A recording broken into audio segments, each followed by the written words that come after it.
Hello, God bless you. This is your friend and brother, Pastor Sylvester Paredes from Bethany Christian Church, here with a word of encouragement. Today, we'll continue our journey through the book of Romans chapter 2, and we'll pick it up on verse 24. It says, as it is written, God's name is blasphemed among the Gentiles because of you.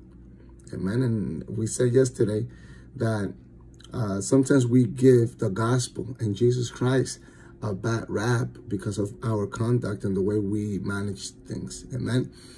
Remember, as a Christian, you have to bear fruit. If you're not bearing the fruit of the Spirit, then you need to start praying and asking God to help you to bear those fruits. Amen. Verse 25 says, circumcision has value if you observe the law. But if you break the law, you've become as though you had not been circumcised. In other words, when you have the law and you break the law, then it's like you're not circumcised. Amen. Remember, we are contrasting the Gentiles that don't have the law written down, yet they live like they do, versus the Jews that have the written law written down, yet they live like they don't. Okay, that's the context here. So then, if those who are not circumcised keep the law's requirements, will they not be regarded as though they were circumcised? From the very beginning, God has been talking about wanting people's hearts to be circumcised, not so much their bodies. Amen. Because you have a lot of people that are circumcised in the body, but their hearts are not circumcised. And the circumcision was supposed to be a type of the circumcision of the heart, which is what God is looking for. Amen. Verse 27 says, the one who's not circumcised physically and yet obeys the law will condemn you, who, even though you have the written code in circumcision, are a lawbreaker. Again, we're talking about the Gentiles that don't have the written law, yet they live in accordance to the law that they have written in their hearts. Amen. Remember, we're talking about the conscience. We were talking about the spirit that God put inside of us. Amen. That tells us what is right and what is wrong.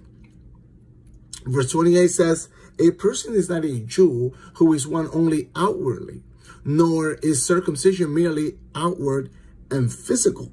Again, the Jews, they believed that because they were circumcised physically, that's all they had to do. There was nothing else. They didn't have to keep the law. Why keep the law? I'm already circumcised, and that shows who I am. No, that's not what Paul is saying.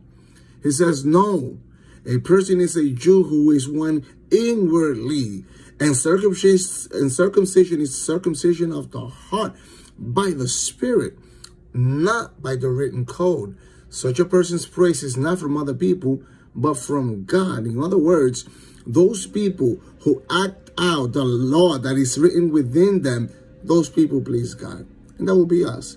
Amen. When we behave like born-again Christians, we are keeping God's law.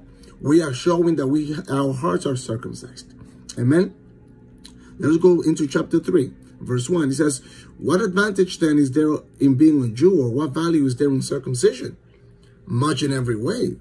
First of all, the Jews have been entrusted with the words of God. And this is a big deal. Remember, when Jesus Christ was talking to the Samaritan woman, Jesus told her that salvation comes from the Jews. Amen. Verse 3 says, what if some were unfaithful? Will their unfaithfulness nullify God's faithfulness? Look at verse 4. Not at all.